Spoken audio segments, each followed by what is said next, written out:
The proposition. The last thing Olivia Reed needed was another late shift, but the agency paid double for charity events, and her grandfather's medical bills wouldn't pay themselves.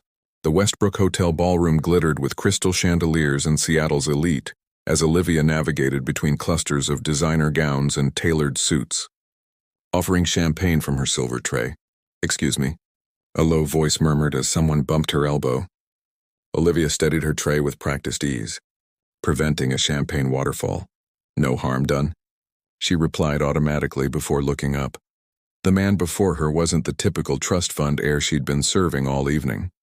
Despite his perfectly tailored charcoal suit, there was something different in his eyes, a wariness that wealth usually erased. She recognized him from tech magazines and business journals. Reed Harrison, founder of Prism Solutions and notoriously private billionaire.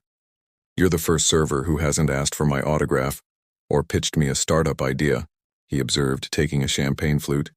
Olivia shrugged. "I'm just trying to make it through my shift without spilling anything on a dress that costs more than my rent." A hint of a smile touched his lips. Refreshingly honest. "What's your name?" "Olivia Reed." His gaze lingered on her name tag. "Nurse by day, server by night?" She nodded, surprised he'd noticed the hospital pin she'd forgotten to remove from her uniform. "Bills don't pay themselves." Something shifted in his expression. Recognition, perhaps, of a fellow human beneath the roles they were playing. He glanced over his shoulder at a group of people watching him expectantly.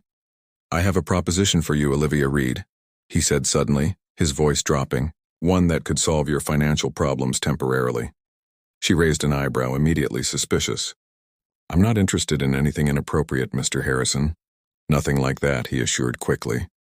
"I need someone to accompany me to a business retreat this weekend." As my girlfriend, Olivia nearly dropped her tray. "Excuse me?" Harrison gestured discreetly toward the watching group. "Those people represent potential investors who are more interested in my personal life than my business acumen. They've been trying to set me up with their daughters and nieces for months. If I arrive alone at this retreat, I'll spend the entire weekend dodging matchmaking attempts instead of securing their investment. And you're asking a complete stranger to pretend to be your girlfriend?" Olivia couldn't hide her incredulity. "You're clearly intelligent, observant, and could use the money," he stated matter-of-factly. "I'll pay you $20,000 for 3 days of your time." The amount hit Olivia like a physical force. $20,000 would cover her grandfather's experimental treatment that insurance had denied. "Why me?" she managed. "Because you looked at me like a person, not a bank account," he said simply. "That's surprisingly rare in my experience." Before she could respond, her supervisor appeared.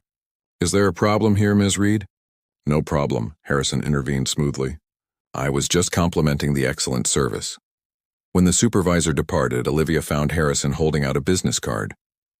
"Think about it. The retreat starts Friday morning. I need an answer by tomorrow night."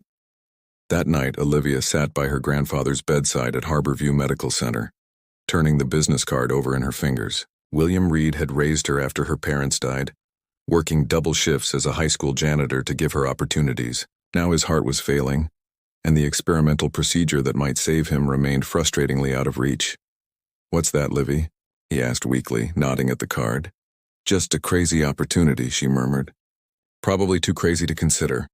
Her grandfather's weathered hand covered hers. Sometimes the craziest opportunities are worth taking. The next morning, Olivia called the number on the card. When Harrison answered, her voice was steady. "I'll do it," she said.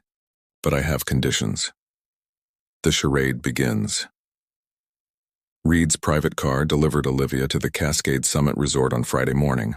She clutched her hastily packed weekend bag, feeling utterly out of place among the luxury vehicles and designer luggage.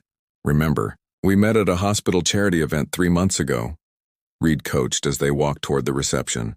"You're a pediatric nurse, which is true. Keep details vague but consistent." "I know how to lie," Olivia said dryly. "I've been telling my grandfather his hospital food looks delicious for weeks." A ghost of a smile crossed Reed's face before he slipped his hand into hers. The gesture was businesslike but sent an unexpected warmth through her fingers. "Mr. Harrison." A silver-haired man approached with a woman half his age clinging to his arm. "We were beginning to think you'd arrive alone as usual." "Not this time, Victor," Reed replied, pulling Olivia closer. "This is Olivia Reed." Victor's eyes assessed her with undisguised calculation.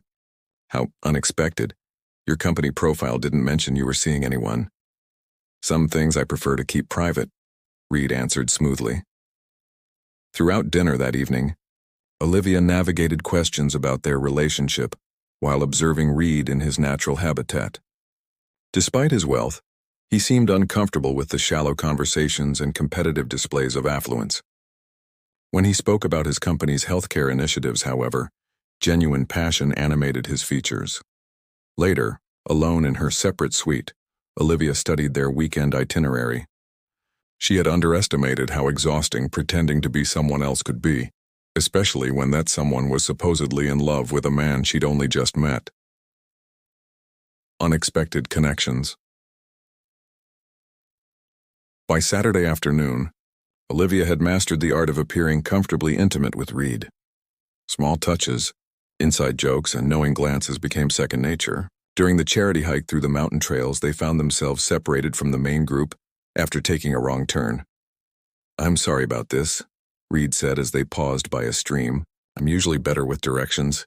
"Tech genius lost without GPS?" Olivia teased, sitting on a boulder to rest. Instead of the cool response she expected, Reed laughed genuinely. "My father would say that's typical. All those brains and no common sense." "You don't talk about your family much," Olivia observed. "Not much to say. Father was a brilliant surgeon who thought anything less than perfection was failure. Mother was too busy with charity boards to notice I existed." The unguarded admission surprised them both. Silence stretched between them until Olivia spoke. "My grandfather raised me after my parents died in a car accident. He worked as a school janitor for 40 years.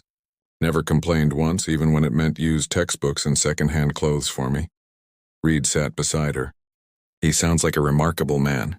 "He is," Olivia's voice caught. "That's why I need to save him." When Reed's hand covered hers, it wasn't for show. No one was watching. The connection felt surprisingly real. The revelation. On Sunday morning, Olivia accidentally overheard Victor and another investor discussing Reed's company while passing their conference room.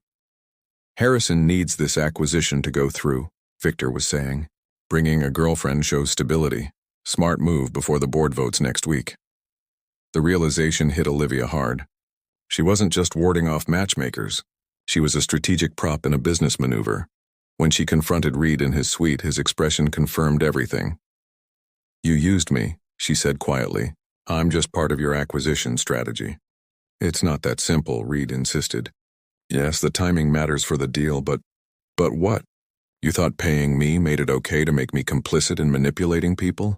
These investors manipulate everyone. They only care about appearances and connections." "And you're different?" Olivia challenged. "You bought a girlfriend to impress them." Reed's shoulders slumped. "You're right. I've become exactly what I always despised." He looked up, his expression raw. "But meeting you, it's made me question everything I've been working toward." Olivia shook her head. "I can't be your moral awakening, Reed. I have a real life with real problems waiting for me." She left the next morning before breakfast, the promised payment already transferred to her account. Beyond the bargain. 6 weeks later, Olivia sat beside her grandfather's hospital bed, watching him slowly regain color after his successful procedure. "You never told me where you got the money for this," William said, eyeing her suspiciously. Olivia shrugged. "Let's just say I made a deal with the devil." "Must have been a pretty decent devil to save my life," her grandfather observed. Before she could respond, a nurse appeared. "Olivia, there's someone asking for you at reception." In the hospital lobby stood Reed Harrison, looking less polished than she remembered in jeans and a simple sweater. "The acquisition fell through," he said without preamble. "I withdrew my company from consideration." "Why would you do that?" Olivia asked, bewildered. "Because you were right. I was becoming someone I didn't respect." He gestured around the hospital. "Instead, I've started a medical technology foundation to develop affordable treatments for conditions like your grandfather's." Olivia stared at him. "You created a foundation because of one weekend pretending to date me?" "No," Reed said softly. "I created it because for 3 days I wasn't pretending at all. The only real thing in my life for years has been those moments with you." He held out his hand, no business card this time. "I'm not offering a deal or an arrangement, just coffee, as two people who might have found something authentic in the strangest circumstances." After a long moment, Olivia reached out and took his hand. Some bargains, it seemed, offered returns neither party had anticipated.